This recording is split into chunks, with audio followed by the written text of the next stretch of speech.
Se você comprou um imóvel na planta e pensa em desistir dessa compra, existe um ponto crítico que vai definir o quanto você vai perder em relação ao que pagou.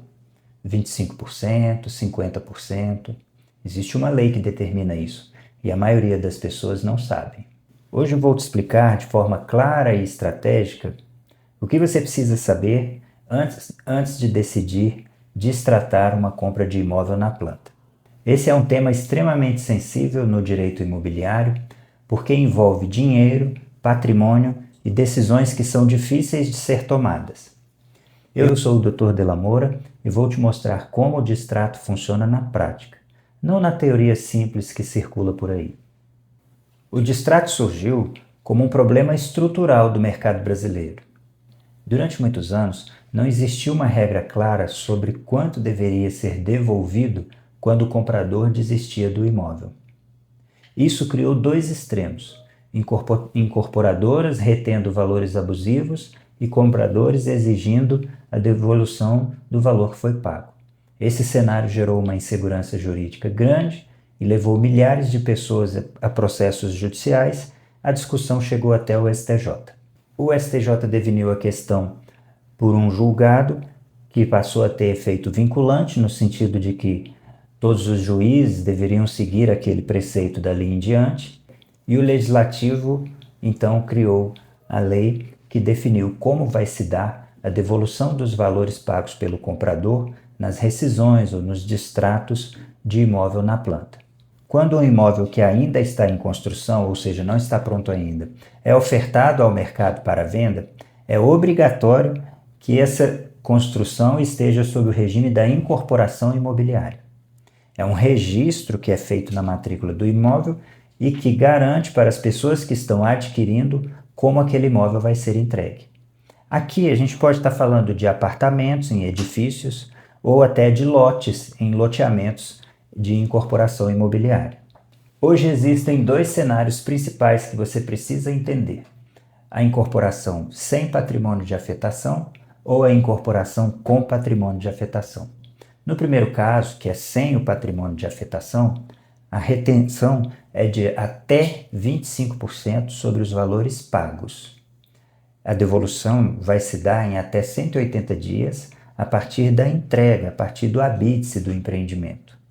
Na incorporação com patrimônio de afetação, a retenção pode chegar a 50% do valor que foi pago. E a devolução ocorre após o habite também, mas a devolução ocorre após o habite também, porém em até 30 dias.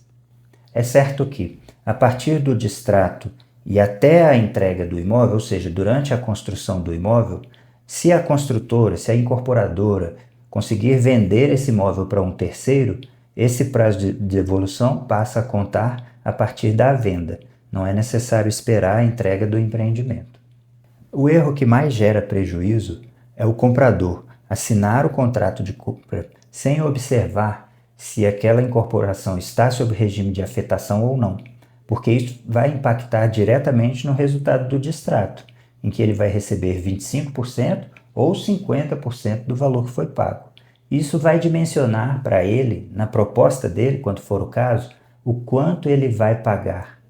Porque em caso de distrato, ele já sabe, porque hoje a lei já determina qual vai ser o teto máximo de retenção da construtora em razão do valor pago.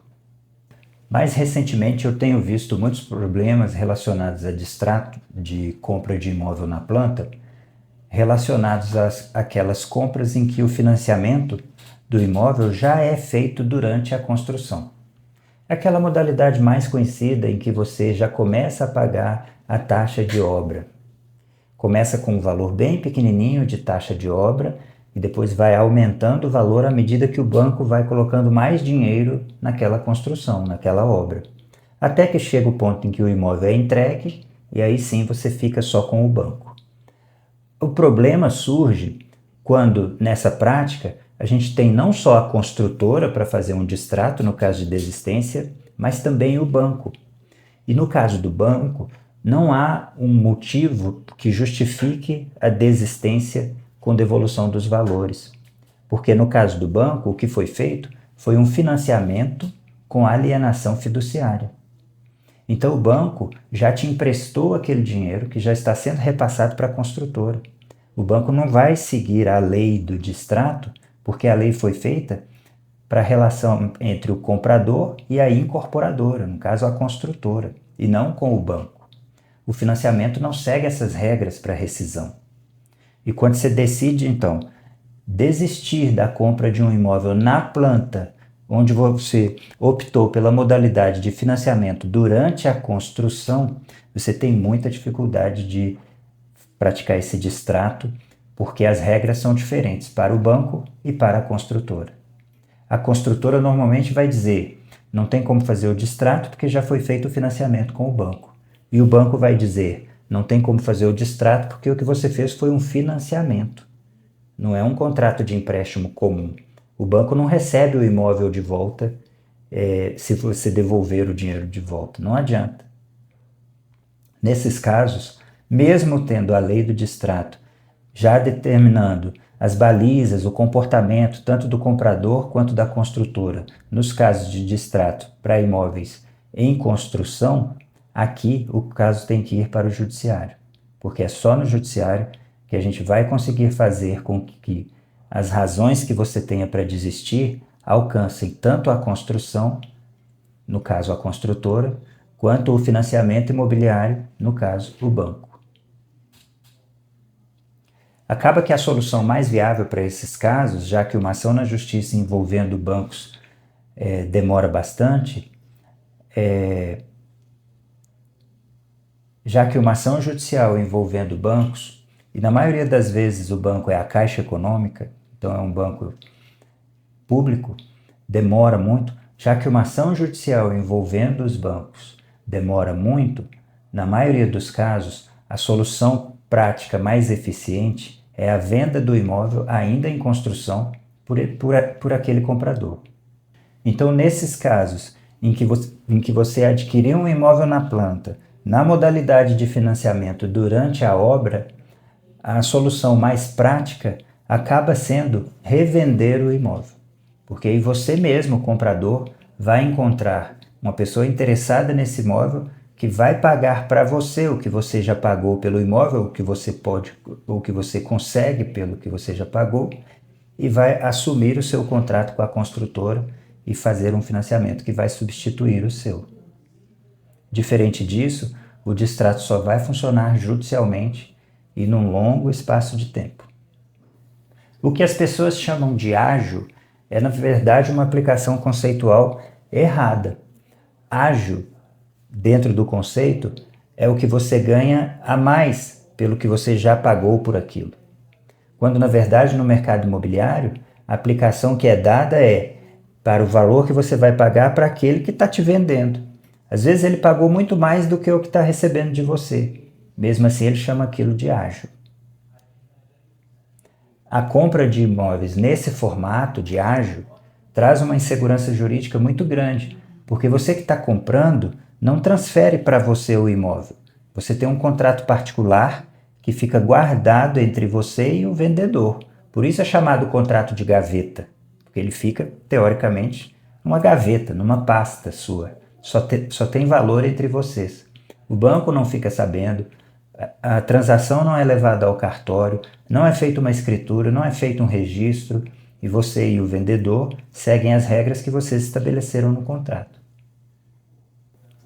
Depois da lei do distrato, as construtoras praticamente já padronizaram as cláusulas contratuais no que tange a essa opção de desistência pelo comprador. Então é muito comum que essas regras já estejam bem estabelecidas. Porém, o que a lei estabelece é um teto máximo para desconto, para abatimento do valor que tem que ser devolvido.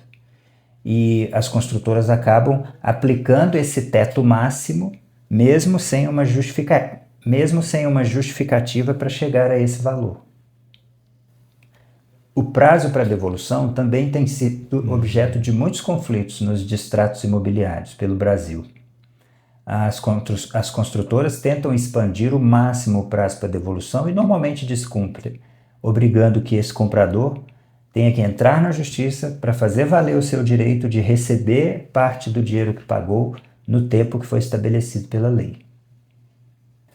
A sua motivação para desistir da compra de um imóvel na planta pode partir de você mesmo, como incompatibilidade com o pagamento das parcelas, ou ausência de interesse naquele imóvel que foi comprado antes, mas pode ser também por culpa da construtora. A incorporadora que não cumpre os prazos para entrega ou que não entrega exatamente o que prometeu, a motivação que te leva à decisão de destratar uma compra de um imóvel na planta pode partir de você mesmo, como por exemplo a impossibilidade de pagamento das parcelas no valor que elas alcançaram, ou por simples desinteresse naquele imóvel ou naquela região por mudança dos planos de vida. Mas pode também estar sendo provocada por uma questão inerente à construtora, como por exemplo atraso na obra ou entrega diferente do que foi prometido. Nos casos em que a culpa do distrato é da construtora, não há que se falar em abatimento sobre o valor que foi pago. A construtora deve devolver o valor integral que foi pago. Nos casos em que essa motivação parte de você, comprador, é você que está decidindo distratar, decidindo sair daquele empreendimento. E a sua saída não pode comprometer a saúde financeira do empreendimento. A sua saída não pode prejudicar os outros compradores que permanecem no empreendimento. Por isso, a lei definiu a possibilidade de desconto, de abatimento sobre o valor que foi pago. Se esse conteúdo te ajudou a entender como funciona o distrato imobiliário, se inscreva no canal, curta e recomende aos amigos.